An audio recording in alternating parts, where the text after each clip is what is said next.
Okay. So this is the form that we submit as a building. What it does or what it will ask you to do is for us to identify lahat ng work activities. Dami niyan, lalo na sa head office. From there, we identify ano yung hazard if you do it. This is my task. An example niya, cycling. Ang hazard is fall. If there's fall, what happens is there's injury. What do you do to lessen the effect of the accident? Not to take away the accident, because it might happen still. Gamit ka ng cycling pad. Now, dito papasok yun. Likelihood, severity, and risk. Let's go back to the first few pages para maset lang natin yung kung saan yung pinagsasabi. Sige ma'am, one more. Yan, okay. So, we now measure how likely would an incident or hazard happen in each of those tasks. Likelihood meaning, kasi hindi mo maisip, sobrang inconceivable. It may happen, but sobrang it can. Not on my not on my watch. Or most likely, most of the time it happens. And also severity. The most severe is catastrophic. Nangyari man, it's negligible. Let me give you an example. Huwag na natin banggitin kung sinong company. But this year, some depositors slept with 2,000 in their ATM accounts, pero woke up, meron mga 2 million na. Naalala niyo yan? Hindi, wag na po natin sabihin BPI. I'm defending BPI. Listen mo na. So, salbahin naman yung si Sir Carl. Pinaglawan din. BPI has been around for 100, how long ma'am? 156 years in existence. Ilang beses nangyari yung nabago yung mga amounts ng deposits? You only heard of it once. So every day that they've been operating, they've been taking care of that system. It just so happened that inconceivably na magkaka-error, the error happened. It happened once in 150 years. Sobrang, diba? Sobrang liit ng likelihood. But when it happened, ito catastrophic. Buong list ng depositors na nabago yung mga credit. Right? So that's how we're rating it. Now, each of that rating has an equivalent score. So most likely scores 5, inconceivable scores 1. The same way, severity, pag catastrophic siya, as in, in description niya nga may intense na we score it 5. Yun naman halos hindi ko napansin. We score it 1. So let's look at, ma'am, the summary one more. Yan, okay. Sabi niya, the task, we say that the risk here, the hazard here, is inconceivable.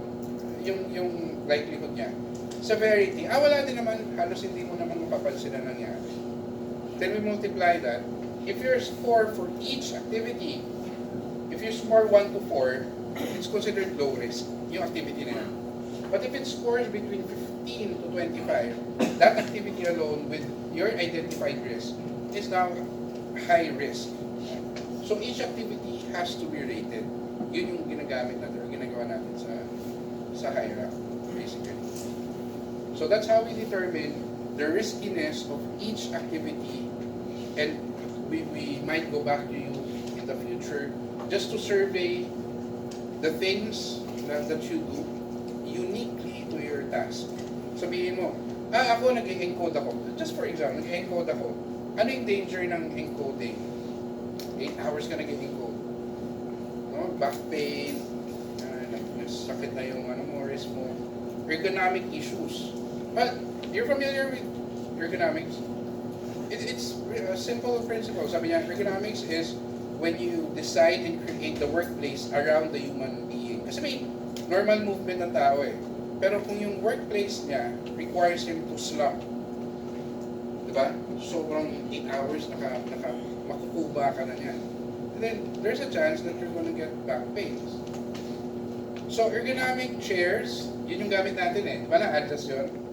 Sa mga department heads, pati yung sa armrest na-adjust din. Tama? I took advanced classes before and then one of the professors, sabi niya, oh, ang assignment ko is you take the entire class to a workplace and then ito yung topics. The topic I got was ergonomics. So we visited Chevron in Makati. Chevron owns Caltex. Anyway. Their ergonomics, this was 2007 ata 2008. Kaya hindi ko na sinabi ko ano yung course na kinukuha ko yun. But during that time, their ergonomic design wasn't just chair, pati table. Sorry, did you work there? Or? I had a friend who worked. So sabi actually yung brother ko yung kausap ko. Sabi niya, I can work standing up. Or pwede kong ibaba yung table to the level of the floor, lie down and work. I don't know why you would do that, pero you could actually lay down on the floor and work. That's their, ano. And the cost is like 5 to 7 times than what our setup is, right? So if this is costing 50,000 times 5, so sabi natin, di okay na yung ergonomics na, not chair. It's expensive. Anyway, sige ma'am. Okay, we identify the risk in our workplace. Honest assessment. And you say, okay, medium risk. Then we go back and look at our controls. What controls can we put in place? Remember, tatlo yun. Ano nga yung mga controls natin? First level is engineering. If it doesn't work, administrative. If it still doesn't work, we use PPE. Here's the expanded, sige ma'am, here's the expanded engineering. Di ba sa engineering, eliminate, substitute, isolate. So yan. Eliminate, we substitute. Those are engineering controls. If it still doesn't work, then we use administrative controls, and then the last one is PPE. Ulit-ulit lang naman yung concept. Very, sige ma'am. This is what we submit to Dole annually. We have. Questions po?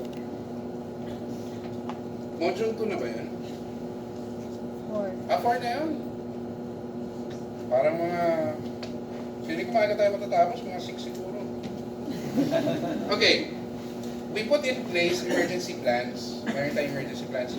Aside from the requirement of BCP na ni BSP na dapat may BCP kayo. Yun lang naman yun eh. Sabi ni BSP, you are serving your service or you're serving the public. May public interest kasi we take deposits eh.